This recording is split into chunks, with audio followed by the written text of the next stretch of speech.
Dhaka medical college হাসপাতালে চিকিৎসকদের উপর হামলা ও হাসপাতালে ভাঙচুরের ঘটনায় গাইবান্ধা থেকে একজনকে গ্রেপ্তার করেছে পুলিশ।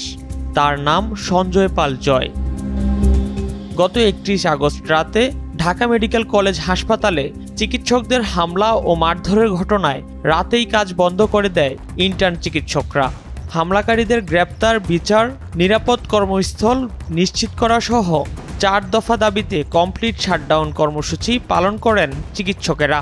পরে দাবি পূরণের আশ্বাস পেয়ে প্রায় 12 ঘন্টা পর রাত 8:45টার দিকে কর্মবিরতি স্থগিত করে কাজে ফেরেন তারা।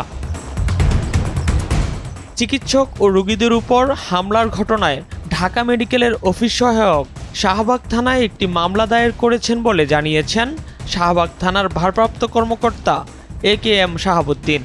মামলায় সঞ্জয় পাল জয়সহ 4 জনের নাম আসামি হিসেবে উল্লেখ করা হয়। এছাড়া অজ্ঞাতনামা 40 থেকে 50 জনকে আসামি করা হয়েছে।